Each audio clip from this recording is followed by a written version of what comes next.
Subscribe করুন বিটি alpha academy. বিসমিল্লাহির রহমানির রহিম। বিটি আলফা একাডেমি ইউটিউব চ্যানেলে আপনাদের স্বাগতম। আজকে আমরা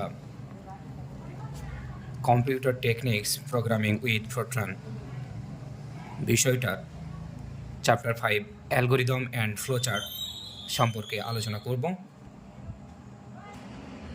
এই বিষয়টা সম্পর্কে আমরা বিগত এইচএসসি চ্যাপ্টার 5-এ আমরা আলোচনা করেছিলাম। এইখানে আমরা বিস্তারিত আলোচনা করব। আবার আসলে অ্যালগোরিদম জিনিসটা কি আর ফ্লোচার্ট জিনিসটা কি আমরা সংক্ষেপে জানব। অ্যালগোরিদম হচ্ছে বর্ণনা ভিত্তিক আর ফ্লোচার্ট হচ্ছে চিত্রভিত্তিক। আমরা অ্যালগোরিদমকে বর্ণনার মাধ্যমে প্রকাশ করব আর ফ্লোচার্টকে নির্বাহ চিত্র বা চিত্রের মাধ্যমে প্রকাশ করব। এগুলো আসলে সংজ্ঞা পড়া যায় বা এভাবে লিখলে বলা যায় যে অ্যালগোরিদম হলো যা বর্ণনার মাধ্যমে প্রকাশ করা হয় এবং ফ্লোচার্ট হলো অ্যালগোরিদমের পর্যায়ক্রমিক ধাপসমূহের চিত্রভিত্তিক উপস্থাপন। অ্যালগোরিদম ফ্লোচার্ট আমাদের করতে হলে এই পেজটা আমাদের অবশ্যই কিছু কিছু সিম্বল আমাদের মনে রাখা লাগবে। যেমন এই প্রতীকটা হচ্ছে উপবৃত্তাকার বা ওভাল। এটা কখন ব্যবহার করব আমরা সংক্ষেপে জানব। স্টার্ট বাটন এবং স্টপের জন্য ব্যবহার করব। আরেকটা হচ্ছে এক্সিট মানে বের হওয়ার জন্য। অ্যারো চিহ্নটা ব্যবহার করব ফ্লো লাইন্স বা ফরওয়ার্ড ডিরেকশান হিসাবে। আমাদের এইটার ব্যবহার বেশি হবে। তারপরে অ্যারো চিহ্ন কিছু কিছু জায়গা হবে।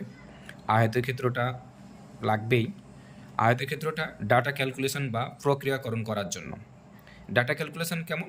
যেমন আমরা সাম নির্ণয় করবো, সাব, তারপরে ডিভিশন, এইগুলোর ক্ষেত্রে আমরা প্রসেসিংয়ের ক্ষেত্রে আমরা ব্যবহার করব আয়তক্ষেত্র।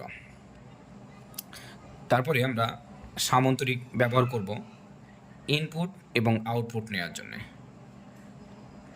তারপরে আমরা ইউজ করব রম্বস। রম্বস ইউজ করব সত্য সাপেক্ষে, যদি এত লেস দেন এত এইসব কথাগুলো থাকে। তারপর আমরা ছোট বৃত্ত কানেক্টর হিসেবে ইউজ করব। তারপরে আমাদের এখানকার তেমন ইউজ হবে না। এই সিম্বলটি আমরা জানলেই আমরা অ্যালগোরিদম এবং ফ্লোচার্ট সম্পর্কে বিস্তারিত আলোচনা করতে পারব। এবার অ্যালগোরিদম এবং ফ্লোচার্টের মধ্যে পার্থক্য, এই প্রশ্নটা আমাদেরকে দেখে নিতে হবে যে অ্যালগোরিদম হলো কোনো নির্দিষ্ট সমস্যা সমাধানের ধারাবাহিক বর্ণনা এবং ফ্লোচার্ট বা প্রবাহ চিত্র হচ্ছে অ্যালগোরিদমের চিত্ররূপ।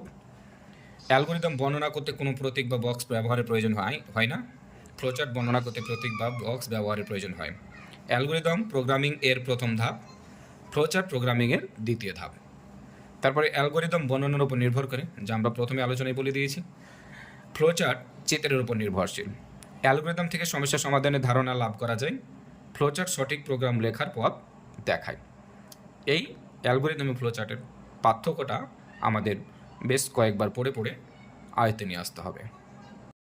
পরবর্তীতে আরও ভিডিও পেতে আমার চ্যানেলটি সাবস্ক্রাইব করুন।